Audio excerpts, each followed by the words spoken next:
Esther அதிகாரம் 1. இந்து தேசம் முதல் எத்தியோப்பியா தேசம் வரைக்கும் உள்ள 127 நாடுகளையும் அரசாண்ட அகாஸ்வேருவின் நாட்களிலே சம்பவித்ததாவது. ராஜாவாகிய அகாஸ்வேரு சூசான் அரமனையிலிருக்கிற தன் ராஜ்யத்தின் சிங்காசனத்தின் மேல் வீற்றிருந்தான்.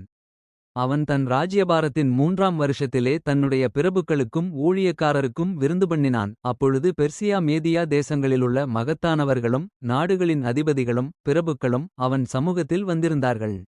அவன் தன் ராஜ்யத்தின் மகிமையான ஐசுவரியத்தையும் தன் மகத்துவத்தின் சிறந்த பிரதாபத்தையும் அநேக நாளாகிய 180 நாளளவும் விளங்கச் செய்து கொண்டிருந்தான். அந்நாட்கள் முடிந்தபோது ராஜாவின் அரமனையில் வந்திருந்த பெரியோர் முதல் சிறியோர் மட்டுமுள்ள சமஸ்த ஜனங்களுக்கும் ராஜ அரமனையைச் சேர்ந்த சிங்காரத் தோட்டத்திலுள்ள மண்டபத்தில் 7 நாள் விருந்து செய்வித்தான். அங்கே வெண்கலத் தூண்களின் மேலுள்ள வெள்ளி வளையங்களில் மெல்லிய நூலும் சிவப்பு நூலுமான கயிறுகளால் வெள்ளையும் பச்சையும் இளநீலமுமாகிய தொங்குதிரைகள் விதானித்திருந்தது. சிவப்பும் நீலமும் வெள்ளையும் கருப்புமான கற்கள் பதித்திருந்த தளவரிசையின் மேல் பொற்சரிகையும் வெள்ளிச்சரிகையுமான மெத்தைகள் வைக்கப்பட்டிருந்தது. பொன்னால் செய்யப்பட்ட நானாவித பாத்திரங்களிலே பானம் கொடுக்கப்பட்டது. முதல்தரமான திராட்சரசம் ராஜஸ்திதிக்கு ஏற்க பரிபூரணமாய் பரிமாறப்பட்டது. அவரவருடைய மனதின்படியே செய்யலாம் என்று ராஜா தன் அரமனையின் பெரிய மனுஷருக்கெல்லாம் கட்டளையிட்டிருந்தபடியினால் முறைப்படி பானம் பண்ணினார்கள். ஒருவனும் பலவந்தம் பண்ணவில்லை. ராஜஸ்திரியாகிய வஸ்தியும் ராஜாவாகிய அகாஸ்வேருவின் அரமனையிலே ஸ்திரீகளுக்கு ஒரு விருந்து செய்தாள். 7ஆம் நாளிலே ராஜா திராட்சரசத்தினால் களிப்பாயிருக்கும் போது மகாரூபவதியாயிருந்த ராஜஸ்திரியாகிய வஸ்தியின் சௌந்தரியத்தை ஜனங்களுக்கும் பிரபுக்களுக்கும் காண்பிக்கும்படி ராஜகிரீடம் தரிக்கப்பட்டவளாக அவளை ராஜாவுக்கு முன்பாக அழைத்து வரவேண்டுமென்று ராஜாவாகிய அகாஸ்வேருவின் சமூகத்தில் சேவிக்கிற மெகுமான், பிஸ்தா, அர்போனா, பிக்தா, அபக்தா, சேதார், கர்காஸ் என்னும் 7 பிரதானிகளுக்கும் கட்டளையிட்டான். ஆனாலும் பிரதானிகள் மூலமாய் ராஜா சொல்லியனுப்பின கட்டளைக்கு ராஜஸ்திரியாகிய வஸ்தி வரமாட்டேன் என்றாள். அப்பொழுது ராஜா கடுங்கோபமடைந்து தனக்குள்ளே மூர்க்கவெறி கொண்டான். அச்சமயத்தில் ராஜசமூகத்தை தரிசிக்கிறவர்களும் ராஜ்யத்தின் முதல் ஆசனங்களில் உட்காருகிறவர்களுமான காஷேனா, சேதார், அத்மாதா, தர்ஷீஸ், மேரேஸ், மர்சேனா, மெமுகான் என்னும் பெர்ஷியர் மேதியருடைய 7 பிரபுக்களும் அவன் சமீபத்தில் இருந்தார்கள். ராஜா நியாயப்பிரமாணத்தையும் ராஜநீதியையும் அறிந்தவர்களிடத்தில் பேசுவது தனக்கு வழக்கமானபடியால் காலாகால வர்த்தமானங்களை அறிந்த பண்டிதர்களை நோக்கி, ராஜாவாகிய அகாஸ்வேரு பிரதானிகள் மூலமாய் சொல்லியனுப்பின கட்டளையின்படி ராஜஸ்திரியாகிய வஸ்தி செய்யாமற்போனது நிமித்தம் தேசச்சட்டத்தின்படி அவளுக்குச் செய்யவேண்டியது என்ன என்று கேட்டான். அப்பொழுது மெமுகான் ராஜாவுக்கும் பிரபுக்களுக்கும் முன்னே பிரதியுத்தரமாக, ராஜஸ்திரியாகிய வஸ்தி ராஜாவுக்குமாத்திரம் அல்ல, ராஜாவாகிய அகாஸ்வேருவினுடைய சகல நாடுகளிலுமுள்ள சகல பிரபுக்களுக்கும் சகல ஜனங்களுக்குங்கூட அநியாயஞ்செய்தாள்.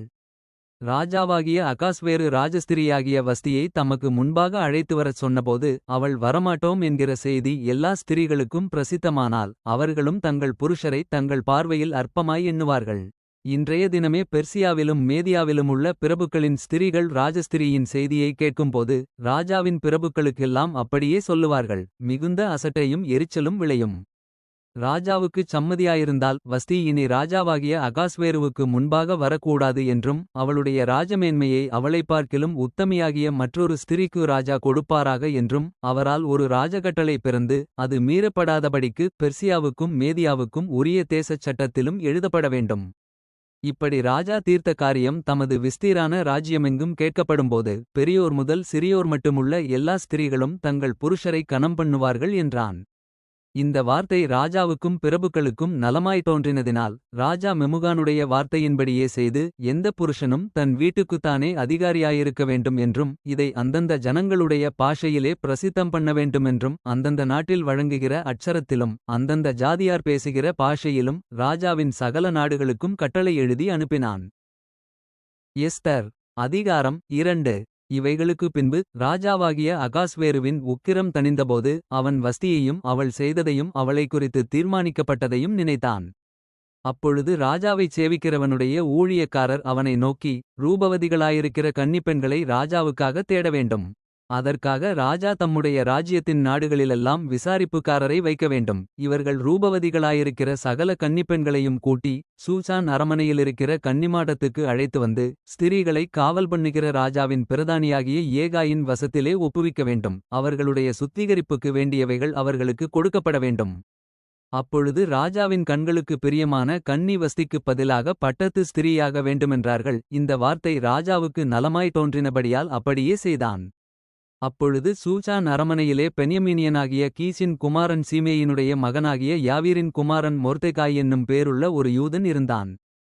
அவன் பாபிலோன் ராஜாவாகிய நேபுகாத்நேச்சார் யூதாவின் ராஜாவாகிய எக்கோனியாவை பிடித்துக் கொண்டு போகிறபோது அவனோடே கூட எருசலேமிலிருந்து பிடித்துக் கொண்டு போகப்பட்டவர்களில் ஒருவனாயிருந்தான். அவன் தன் சிறிய தகப்பன் குமாரத்தியாகிய எஸ்தர் என்னும் அத்சாளை வளர்த்தான். அவளுக்கு தாய் தகப்பனில்லை. அந்த பெண் ரூபவதியும் சௌந்தரியமுடையவளுமாயிருந்தாள். அவள் தகப்பனும் அவள் தாயும் மரணமடைந்தபோது மொர்தெகாய் அவளை தன் குமாரத்தியாக எடுத்துக்கொண்டான். ராஜாவின் கட்டளையும் தீர்மானமும் பிரசித்தமாகி அநேகம் பெண்கள் கூட்டப்பட்டு சூசான் அரமனையிலுள்ள ஏகாயின் வசத்தில் ஒப்புவிக்கப்படுகிறபோது எஸ்தரும் ராஜாவின் அரமனைக்கு அழைத்துக் கொண்டு போகப்பட்டு ஸ்திரீகளை காவல் பண்ணுகிற ஏகாயின் வசத்தில் ஒப்புவிக்கப்பட்டாள். அந்த பெண் அவன் பார்வைக்கு நன்றாயிருந்ததினால் அவளுக்கு அவன் கண்களிலே தயை கிடைத்தது. ஆகையால் அவளுடைய சுத்திகரிப்புக்கு வேண்டியவைகளையும் அவளுக்கு தேவையான மற்றவைகளையும் அவளுக்கு கொடுக்கவும் ராஜ அரமனையிலிருக்கிற 7 தாதிமார்களை அவளுக்கு நியமிக்கவும் ஜாக்கிரதைப்பட்டு கன்னிமாடத்தில் சிறந்த ஒரு இடத்திலே அவளையும் அவள் தாதிமார்களையும் வைத்தான். எஸ்தரோவென்றால் தன் குலத்தையும் தன் பூர்வோத்தரத்தையும் அறிவிக்காதிருந்தாள். மொர்தெகாய் அதை தெரிவிக்க வேண்டாமென்று கற்பித்திருந்தான். எஸ்தருடைய சுகசெய்தியையும் அவளுக்கு நடக்குங்காரியத்தையும் அறிய மொர்தெகாய் நாடோறும் கன்னிமாடத்து முற்றத்துக்கு முன்பாக உலாவுவான். ஒவ்வொரு பெண்ணும் 6 மாதம் வெள்ளைப்போள தைலத்தினாலும் 6 மாதம் சுகந்தவர்க்கங்களினாலும் தங்களுக்குரிய மற்ற சுத்திகரிப்புகளினாலும் ஜோடிக்கப்படுகிற நாட்கள் நிறைவேறி இவ்விதமாய் ஸ்திரீகளின் முறைமைப்படி 12 மாதமாகச் செய்யப்பட்டு தீர்ந்தபின்பு ராஜாவாகிய அகாஸ்வேருவினிடத்தில் பிரவேசிக்க அவளவளுடைய முறை வருகிறபோது இப்படி ஜோடிக்கப்பட்ட பெண் ராஜாவினிடத்தில் பிரவேசிப்பாள். கன்னிமாடத்திலிருந்து தன்னோடே கூட ராஜ அரமனைக்குப் போக அவள் தனக்கு வேண்டுமென்று கேட்பவையெல்லாம் அவளுக்கு கொடுக்கப்படும்.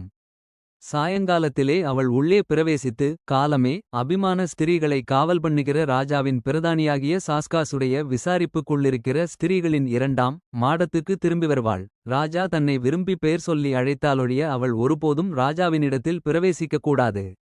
மொர்தெகாய் தனக்கு குமாரத்தியாய் ஏற்றுக்கொண்டவளும் அவன் சிறிய தகப்பனாகிய அபியாயேலின் குமாரத்தியுமாகிய எஸ்தர் ராஜாவினிடத்தில் பிரவேசிக்கிறதற்கு முறைவந்தபோது அவள் ஸ்திரீகளை காவல் பண்ணுகிற ராஜாவின் பிரதானியாகிய ஏகாய் நியமித்த காரியமேயல்லாமல் வேறொன்றும் கேட்கவில்லை. எஸ்தருக்கு தன்னை காண்கிற எல்லார் கண்களிலும் தயை கிடைத்தது. அப்படியே எஸ்தர் ராஜாவாகிய அகாஸ்வேரு அரசாளுகிற 7ஆம் வருஷம் தேபேத் மாதமாகிய 10ஆம் மாதத்திலே ராஜாவினிடத்தில் அரமனைக்கு அழைத்துக் கொண்டு போகப்பட்டாள். ராஜா சகல ஸ்திரீகளைப் பார்க்கிலும் எஸ்தர் மேல் அன்பு வைத்தான். சகல கன்னிகைகளைப் பார்க்கிலும் அவளுக்கு அவன் சமூகத்தில் அதிக தயையும் பட்சமும் கிடைத்தது. ஆகையால் அவன் ராஜகிரீடத்தை அவள் சிரசின் மேல் வைத்து அவளை வஸ்தியின் ஸ்தானத்திலே பட்டத்து ஸ்திரீயாக்கினான். அப்பொழுது ராஜா தன்னுடைய எல்லா பிரபுக்களுக்கும் ஊழியக்காரருக்கும் எஸ்தரி நிமித்தம் ஒரு பெரிய விருந்து செய்து நாடுகளுக்குச் சலக்கரணை உண்டாக்கி ராஜஸ்திதிக்குத்தக்க வெகுமானங்களை கொடுத்தான். 2ஆந்தரம் கன்னிகைகள் சேர்க்கப்படும்போது மொர்தெகாய் தன் அரமனை வாசலில் உட்கார்ந்தான். எஸ்தர் மொர்தெகாய் தனக்கு கற்பித்திருந்தபடி தன் பூர்வோத்தரத்தையும் தன் குலத்தையும் தெரிவிக்காதிருந்தாள். எஸ்தர் மொர்தெகாய் இடத்திலே வளரும்போது அவன் சொற்கேட்டு நடந்தது போல இப்பொழுதும் அவன் சொற்கேட்டு நடந்து வந்தாள். அந்நாட்களில் மொர்தெகாய் ராஜா அரமனை வாசலில் உட்கார்ந்திருக்கிறபோது வாசல்காக்கிற ராஜாவின் 2 பிரதானிகளாகிய பிக்தானும் தேரேசும் வர்மம் வைத்து ராஜாவாகிய அகாஸ்வேருவின் மேல் கைபோட வகை தேடினார்கள். இந்த காரியம் மொர்தெகாய்க்குத் தெரியவந்ததினால் அவன் அதை ராஜாத்தியாகிய எஸ்தருக்கு அறிவித்தான். எஸ்தர் மொர்தெகாயின் பெயரால் அதை ராஜாவுக்கு சொன்னாள். அந்த காரியம் விசாரிக்கப்படுகிறபோது அது மெய்யென்று காணப்பட்டது. ஆகையால் அவர்கள் இருவரும் மரத்திலே தூக்கிப் போடப்பட்டார்கள். இது ராஜ சமூகத்திலே நாளாகம புஸ்தகத்திலே எழுதப்பட்டிருக்கிறது. எஸ்தர் அதிகாரம் 3. இந்த நடபடிகளுக்கு பின்பு ராஜாவாகிய அகாஸ்வேரு அம்மெதாத்தாவின் குமாரனாகிய ஆமான் என்னும் ஆகாகியனை மேன்மைப்படுத்தி தன்னிடத்திலிருக்கிற சகல பிரபுக்களுக்கும் மேலாக அவனுடைய ஆசனத்தை உயர்த்தி வைத்தான். ஆகையால் ராஜாவின் அரமனை வாசலிலிருக்கிற ராஜாவின் ஊழியக்காரரெல்லாரும் ஆமானை வணங்கி நமஸ்கரித்து வந்தார்கள். அவனுக்கு இப்படிச் செய்ய வேண்டும் என்று ராஜா கட்டளையிட்டிருந்தான். ஆனாலும் மொர்தெகாய் அவனை வணங்கவுமில்லை நமஸ்கரிக்கவுமில்லை. அப்பொழுது ராஜாவின் அரமனை வாசலிலிருக்கிற ராஜாவின் ஊழியக்காரர் மொர்தெகாயை பார்த்து நீ ராஜாவின் கட்டளையை மீறுகிறது என்ன என்று கேட்டார்கள். இப்படி அவர்கள் நாளுக்கு நாள் அவனுடனே சொல்லியும் அவன் தங்களுக்கு செவிகொடாதபோது தான் யூதனென்று அவன் அவர்களுக்கு அறிவித்திருந்தபடியால் மொர்தெகாயின் சொற்கள் நிலைநிற்குமோ என்று பார்க்கிறதற்கு அதை ஆமானுக்கு அறிவித்தார்கள். ஆமான் மொர்தெகாய் தன்னை வணங்கி நமஸ்கரியாததைக் கண்டபோது மூர்க்கம் நிறைந்தவனானான். ஆனாலும் மொர்தெகாயின் மேல் மாத்திரம் கைபோடுவது அவனுக்கு அற்ப காரியமாக கண்டது. மொர்தெகாயின் ஜனங்கள் இன்னாரென்று ஆமானுக்கு அறிவிக்கப்பட்டிருந்தபடியால் அகாஸ்வேருவின் ராஜ்யமெங்கும் இருக்கிற மொர்தெகாயின் ஜனமாகிய யூதரையெல்லாம் சங்கரிக்க அவன் வகை தேடினான். ராஜாவாகிய அகாஸ்வேருவின் 12ஆம் வருஷம் நிசான் மாதமாகிய முதலாம் மாதத்திலே ஆமானுக்கு முன்பாகப் பூர் எண்ணப்பட்ட சீட்டு ஒவ்வொரு நாளையும் ஒவ்வொரு மாதத்தையும் குறித்து போடப்பட்டு ஆதார் மாதமான 12ஆம் மாதத்தின் மேல் விழுந்தது.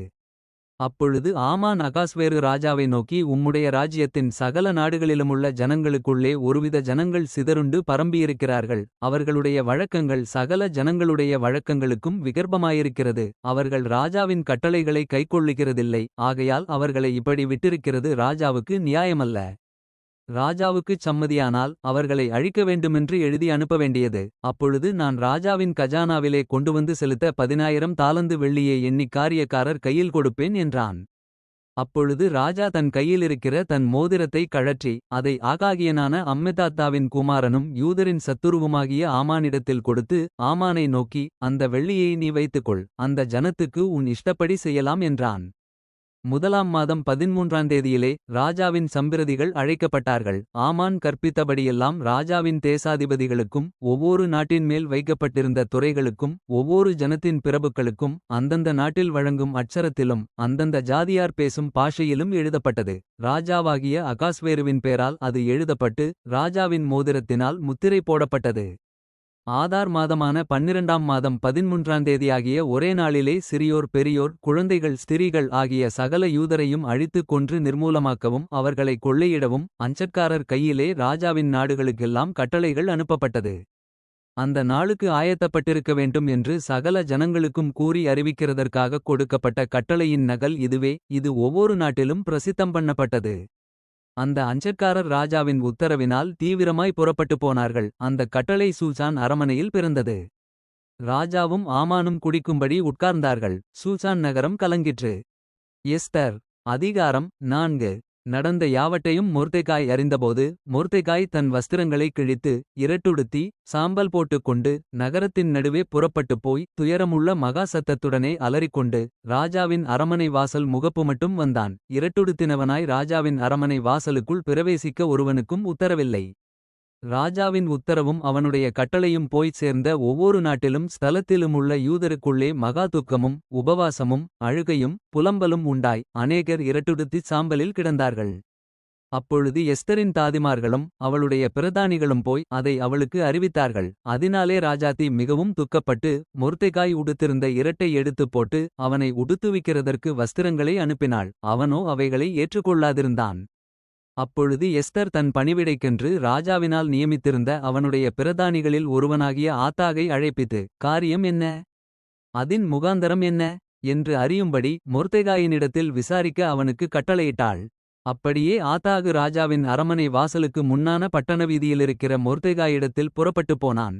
அப்பொழுது மொர்தெகாய் தனக்குச் சம்பவித்த எல்லாவற்றைப் பற்றியும் யூதரை அழிக்கும்படி ஆமான் ராஜாவின் கஜானாவுக்கு எண்ணிக் கொடுப்பேனென்று சொன்ன பணத்தொகையைப் பற்றியும் அவனுக்கு அறிவித்ததும் அன்றி, யூதர்களை அழிக்கும்படி சூசானில் பிறந்த கட்டளையின் நகலையும் அவனிடத்தில் கொடுத்து அதை எஸ்தருக்கு காண்பித்து தெரியப்படுத்தவும். அவள் அகத்தியமாய் ராஜாவினிடத்திற் போய் அவனிடத்தில் தன் ஜனங்களுக்காக விண்ணப்பம் பண்ணவும் மன்றாடவும் வேண்டுமென்று அவளுக்குச் சொல்லச் சொன்னான். ஆத்தாகு வந்து மொர்தெகாயின் வார்த்தைகளை எஸ்தருக்கு அறிவித்தான். அப்பொழுது எஸ்தர் ஆத்தாகினிடத்தில் மொர்தெகாய்க்குச் சொல்லியனுப்பினது, யாராவது அழைப்பிக்கப்படாமல் உள்முற்றத்தில் ராஜாவினிடத்தில் பிரவேசித்தால் புருஷரானாலும் ஸ்திரீயானாலும் சரி அவர்கள் பிழைக்கும்படிக்கு அவர்களுக்கு ராஜா பொற்செங்கோலை நீட்டினாலொழிய மற்றபடி சாக வேண்டும் என்கிற ஒரு தவறாத சட்டமுண்டு. இது ராஜாவின் சகல ஊழியக்காரருக்கும் ராஜாவினுடைய நாடுகளிலுள்ள சகல ஜனங்களுக்கும் தெரியும். நான் இந்த 30 நாளளவும் ராஜாவினிடத்தில் வரவழைக்கப்படவில்லை என்று சொல்லச் சொன்னாள். எஸ்தரின் வார்த்தைகளை மொர்தெகாய்க்குத் தெரிவித்தார்கள். மொர்தெகாய் எஸ்தருக்கு திரும்பச் சொல்லச் சொன்னது, நீ ராஜாவின் அரமனையிலிருக்கிறதினால் மற்ற யூதர் தப்பக்கூடாதிருக்க நீ தப்புவாயென்று உன் மனதிலே நினைவு கொள்ளாதே. நீ இந்த காலத்திலே மவுனமாயிருந்தால் யூதருக்கு சகாயமும் இரட்சிப்பும் வேறொரு இடத்திலிருந்து எழும்பும். அப்பொழுது நீயும் உன் தகப்பன் குடும்பத்தாரும் அழிவீர்கள். நீ இப்படிப்பட்ட காலத்துக்கு உதவியாயிருக்கும்படி உனக்கு ராஜமேன்மை கிடைத்திருக்கலாமே, யாருக்குத் தெரியும் என்று சொல்லச் சொன்னான். அப்பொழுது எஸ்தர் மொர்தெகாய்க்கு மறுபடியும் சொல்லச் சொன்னது, நீர் போய் சூசானில் இருக்கிற யூதரையெல்லாம் கூடிவரச் செய்து 3 நாள் அல்லும் பகலும் புசியாமலும் குடியாமலுமிருந்து எனக்காக உபவாசம் பண்ணுங்கள். நானும் என் தாதிமாரும் உபவாசம் பண்ணுவோம். இவ்விதமாக சட்டத்தை மீறி ராஜாவினிடத்தில் பிரவேசிப்பேன். நான் செத்தாலும் சாகிறேன் என்று சொல்லச் சொன்னாள். அப்பொழுது மொர்தெகாய் புறப்பட்டுப் போய் எஸ்தர் தனக்கு கற்பித்தபடியெல்லாம் செய்தான். எஸ்தர் அதிகாரம் 5. 3ஆம் நாளிலே எஸ்தர் ராஜவஸ்திரன் தரித்துக் கொண்டு ராஜ அரமனையின் உள்முற்றத்தில் ராஜா கொலுவிருக்கும் ஸ்தானத்துக்கு எதிராக வந்து நின்றாள். ராஜா அரமனை வாசலுக்கு எதிரான கொலுமண்டபத்தில் ராஜாசனத்திலே வீற்றிருந்தான். ராஜா ராஜஸ்திரியாகிய எஸ்தர் முற்றத்தில் நிற்கிறதைக் கண்டபோது அவளுக்கு அவன் கண்களில் தயை கிடைத்ததினால் ராஜா தன் கையிலிருக்கிற பொற்செங்கோலை எஸ்தரிடத்திற்கு நீட்டினான். அப்பொழுது எஸ்தர் கிட்ட வந்து செங்கோலின் நுனியை தொட்டாள். ராஜா அவளை நோக்கி, எஸ்தர் ராஜாத்தியே, உனக்கு என்ன வேண்டும்? நீ கேட்கிற மன்றாட்டு என்ன? நீ ராஜ்யத்தில் பாதி மட்டும் கேட்டாலும் உனக்கு கொடுக்கப்படும் என்றான்.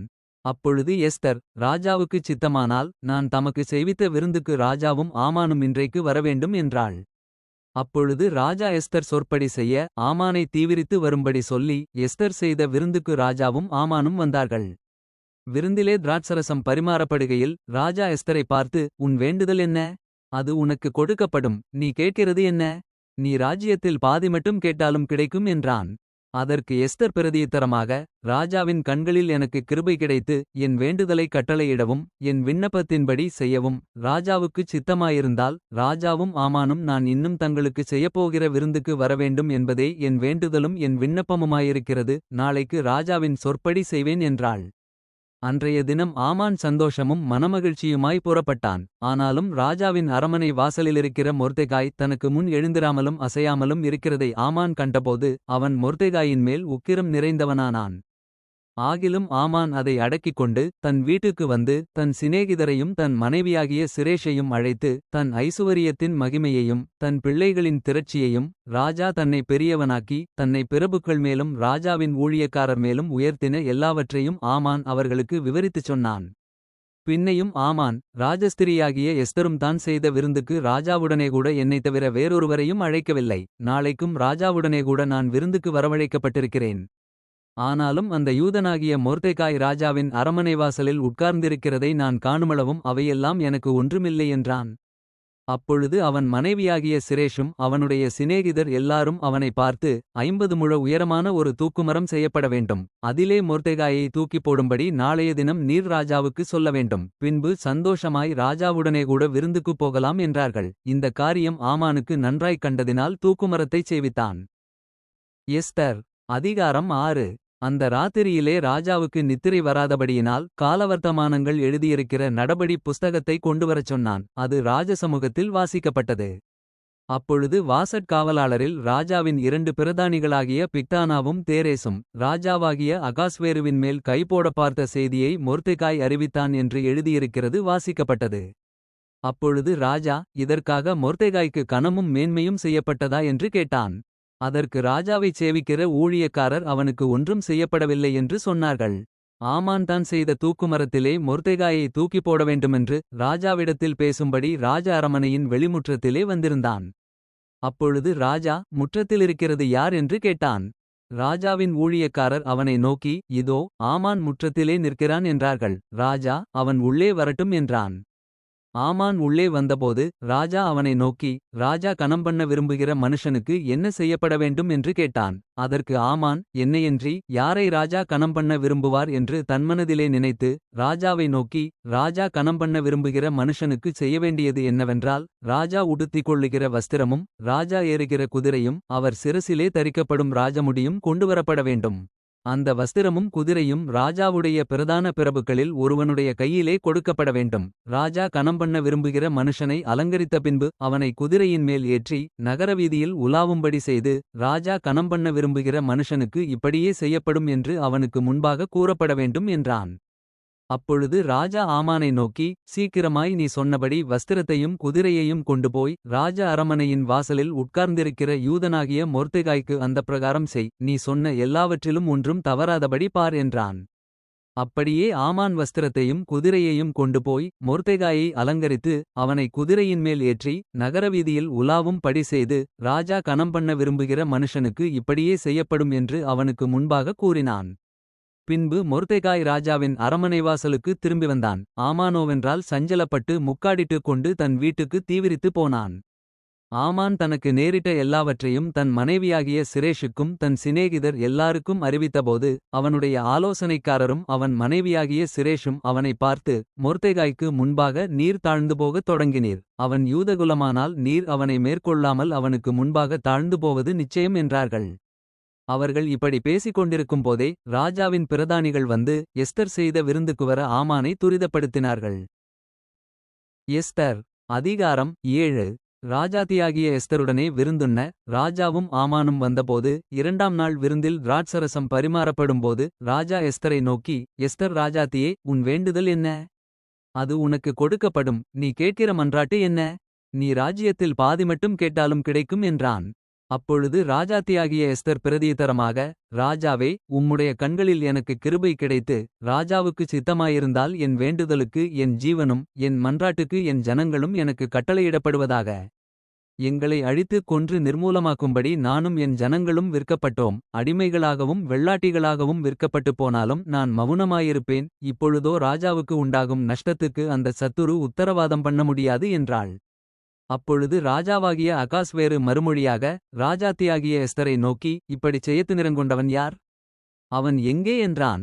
அதற்கு எஸ்தர், சத்துருவும் பகைஞனுமாகிய அந்த மனிதன் இந்த துஷ்ட ஆமான்தான் என்றாள். அப்பொழுது ராஜாவுக்கும் ராஜாத்திக்கும் முன்பாக ஆமான் திகிலடைந்தான். ராஜா உக்கிரத்தோடே திராட்சர பந்தியை விட்டெழுந்து அரமனைத் தோட்டத்திற்கு போனான். ராஜாவினால் தனக்கு பொல்லாப்பு நிர்ணயிக்கப்பட்டதென்று ஆமான் கண்டு ராஜாத்தியாகிய எஸ்தரிடத்தில் தன் பிராணனுக்காக விண்ணப்பம் பண்ண எழுந்து நின்றான். ராஜா அரமனை தோட்டத்திலிருந்து திராட்சரசம் பரிமாறப்பட்ட இடத்துக்கு திரும்பி வருகையில் எஸ்தர் உட்கார்ந்திருக்கிற மெத்தையின் மேல் ஆமான் விழுந்து கிடந்தான். அப்பொழுது ராஜா, நான் அரமனையிலிருக்கும் போதே என் கண்முன்னே இவன் ராஜாத்தியை பலவந்தம் செய்ய வேண்டுமென்றிருக்கிறானோ என்றான். இந்த வார்த்தை ராஜாவின் வாயிலிருந்து பிறந்தவுடனே ஆமானின் முகத்தை மூடிப்போட்டார்கள். அப்பொழுது ராஜசமுகத்தில் இருக்கிற பிரதானிகளில் அர்போனா என்னுமொருவன், இதோ ராஜாவின் நன்மைக்காக பேசின மொர்தெகாய்க்கு ஆமான் செய்வித்த 50 முழ உயரமான தூக்குமரம் ஆமானின் வீட்டண்டையில் நாட்டப்பட்டிருக்கிறது என்றான். அப்பொழுது ராஜா, அதிலே அவனை தூக்கிப் போடுங்கள் என்றான். அப்படியே ஆமான் மொர்தெகாய்க்கு ஆயத்தம் பண்ணின தூக்குமரத்தில் ஆமானையே தூக்கிப் போட்டார்கள். அப்பொழுது ராஜாவின் உக்கிரம் தணிந்தது. எஸ்தர் அதிகாரம் 8.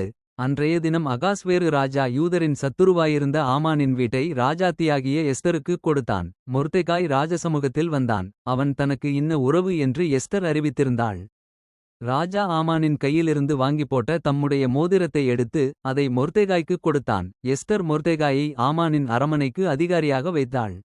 பின்னும் எஸ்தர் ராஜசமுகத்தில் பேசி அவன் பாதங்களில் விழுந்து அது ஆகாயனான ஆமானின் தீவினையையும் அவன் யூதருக்கு விரோதஞ்செய்ய யோசித்த யோசனையையும் பரிகரிக்க அவனிடத்தில் விண்ணப்பம் பண்ணினாள். அப்பொழுது ராஜா பொற்செங்கோலை எஸ்தருக்கு நீட்டினான். எஸ்தர் எழுந்திருந்து ராஜசமுகத்தில் நின்றாள். ராஜாவுக்குச் சித்தமாயிருந்து அவர் சமூகத்தில் எனக்கு கிருபை கிடைத்து ராஜசமுகத்தில் நான் சொல்லும் வார்த்தை சரியென்று காணப்பட்டு அவருடைய கண்களுக்கு நான் பிரியமாயிருந்தால் ராஜாவின் நாடுகளிலெல்லாம் இருக்கிற யூதரை அழிக்க வேண்டும் என்று அம்மெதாத்தாவின் குமாரனாகிய ஆமான் என்னும் ஆகாகியன் தீவினையாய் எழுதின கட்டளைகள் செல்லாமற் போக பண்ணும்படி எழுதி அனுப்பப்பட வேண்டும். என் ஜனத்தின்மேல் வரும் பொல்லாப்பை நான் எப்படி பார்க்கக்கூடும்? என் குலத்துக்கு வரும் அழிவை நான் எப்படிச் சகிக்கக்கூடும்? என்றாள். அப்பொழுது அகாஸ்வேரு ராஜா ராஜாத்தியாகிய எஸ்தரையும் யூதனாகிய மொர்தெகாயையும் நோக்கி, இதோ ஆமானின் வீட்டை எஸ்தருக்குக் கொடுத்தேன். அவன் யூதர் மேல் தன் கையை போட எத்தனித்தபடியினால் அவனை மரத்திலே தூக்கிப் போட்டார்கள். இப்போதும் உங்களுக்கு இஷ்டமானபடி நீங்கள் ராஜாவின் நாமத்தினால் யூதருக்காக எழுதி ராஜாவின் மோதிரத்தினால் முத்திரை போடுங்கள். ராஜாவின் பேரால் எழுதப்பட்டு ராஜாவின் மோதிரத்தினால் முத்திரை போடப்பட்டதைச் செல்லாமற் போக பண்ண ஒருவராலும் கூடாது என்றான். சீவான் மாதம் என்னும் 3ஆம் மாதம் 23ஆம் தேதியாகிய அக்காலத்திலேதானே ராஜாவின் சம்பிரதிகள் அழைக்கப்பட்டார்கள். மொர்தெகாய் கற்பித்தபடியெல்லாம் யூதருக்கும் இந்துதேசம் முதல் எத்தியோப்பியா தேசமட்டுமுள்ள 127 நாடுகளின் தேசாதிபதிகளுக்கும் அதிபதிகளுக்கும் அதிகாரிகளுக்கும் அந்தந்த நாட்டில் வழங்கும் அட்சரத்திலும் அந்தந்த ஜாதியார் பேசும் பாஷையிலும் யூதருக்கும் அவர்கள் அட்சரத்திலும் அவர்கள் பாஷையிலும் எழுதப்பட்டது. அந்த கட்டளைகள் அகாஸ்வேரு ராஜாவின் பேரால் எழுதப்பட்டு ராஜாவின் மோதிரத்தினால் முத்திரை போடப்பட்டபின் குதிரைகள் மேலும் வேகமான ஒட்டகங்கள் மேலும் கோவேறு கழுதைகள் மேலும் ஏறிப்போகிற அஞ்சற்காரர் கையில் அனுப்பப்பட்டது. அவைகளில் அகாஸ்வேரு ராஜாவுடைய எல்லா நாடுகளிலும் ஆதார் மாதம் என்கிற 12ஆம் மாதம் 13ஆம் தேதியாகிய அந்த ஒரே நாளிலே அந்தந்த பட்டணத்திலிருக்கிற யூதர் ஒன்றாய்ச் சேர்ந்து தங்கள் பிராணனை காப்பாற்றவும் தங்களை விரோதிக்கும் சத்துருக்களாகிய ஜனத்தாரும் தேசத்தாருமான எல்லாரையும் அவர்கள் குழந்தைகளையும் ஸ்திரீகளையும் அழித்துக் கொன்று நிர்மூலமாக்கவும் அவர்கள் உடைமைகளை கொள்ளையிடவும் ராஜா யூதருக்கு கட்டளையிட்டாரென்று எழுதியிருந்தது. யூதர் தங்கள் பகைஞருக்குச் சரிக்குச் சரிக்கட்டும்படி நியமித்த அன்றைய தினத்தில் ஆயத்தமாயிருக்க வேண்டுமென்று அந்தந்த நாட்டிலுள்ள சகல ஜனங்களுக்கும் கூறப்படுகிறதற்காக கொடுக்கப்பட்ட கட்டளையின் நகல் இதுவே. இது ஒவ்வொரு நாட்டிலும் பிரசித்தம் பண்ணப்பட்டது. அப்படியே வேகமான ஒட்டகங்கள் மேலும் கோவேறு கழுதைகள் மேலும் ஏறின அஞ்சக்காரர் ராஜாவின் வார்த்தையினாலே ஏவப்பட்டு தீவிரத்தோடே புறப்பட்டுப் போனார்கள். அந்த கட்டளை சூசான் அரமனையில் கொடுக்கப்பட்டது. அப்பொழுது மொர்தெகாய் இளநிலமும் வெள்ளையுமான ராஜவஸ்திரமும் பெரிய பொன்முடியும் பட்டும் இரத்தாம்பரமும் அணிந்தவனாய் ராஜாவினிடத்திலிருந்து புறப்பட்டான். சூசான் நகரம் ஆர்ப்பரித்து மகிழ்ந்திருந்தது. இவ்விதமாய் யூதருக்கு வெளிச்சமும் மகிழ்ச்சியும் களிப்பும் கனமுமுண்டாயிற்று. ராஜாவின் வார்த்தையும் அவனுடைய கட்டளையும் போய்ச் சேர்ந்த எல்லா நாடுகளிலும் எல்லா பட்டணங்களிலும் யூதருக்குள்ளே அது மகிழ்ச்சியும் களிப்பும் விருந்துண்டு கொண்டாடும் நல்ல நாளுமாயிருந்தது. யூதருக்கு பயப்படுகிற பயம் தேசத்து ஜனங்களை பிடித்ததினால் அவர்களில் அநேகர் யூதமார்க்கத்தில் அமைந்தார்கள். எஸ்தர் அதிகாரம் 9.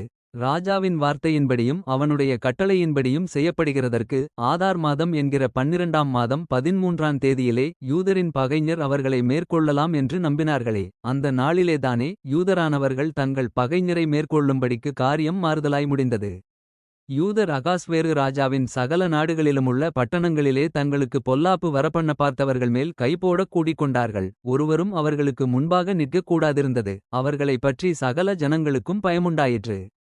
நாடுகளின் சகல அதிகாரிகளும் தேசாதிபதிகளும் துரைகளும் ராஜாவின் காரியங்களை நடப்பிக்கிறவர்களும் யூதருக்கு துணை நின்றார்கள். மொர்தெகாயினால் உண்டான பயங்கரம் அவர்களை பிடித்தது. மொர்தெகாய் ராஜாவின் அரமனையில் பெரியவனாயிருந்தான். அவனுடைய கீர்த்தி எல்லா நாடுகளிலும் பிரசித்தமாயிற்று. இந்த மொர்தெகாய் என்பவன் மேன்மேலும் பெரியவனானான். அப்படியே யூதர் தங்கள் சத்துருக்களையெல்லாம் பட்டயத்தால் வெட்டிக்கொன்று நிர்மூலமாக்கி தங்கள் இஷ்டப்படி தங்கள் பகைஞருக்கு செய்தார்கள். யூதர் சூசான் அரமனையிலும் 500 பேரைக் கொன்று நிர்மூலமாக்கினார்கள். அம்மெதாத்தாவின் குமாரனாகிய ஆமான் என்னும் யூதருடைய சத்துருவின் குமாரரான பர்சான்தாத்தா தல்போன் அஸ்பாதா பொராதா அதலியா அரிதாத்தா பர்மஷடா அரிசாய் அரிதாய் வாய்ச்சாதா ஆகிய 10 பேரையும் கொன்று போட்டார்கள். ஆனாலும் கொள்ளையிட தங்கள் கையை நீட்டவில்லை.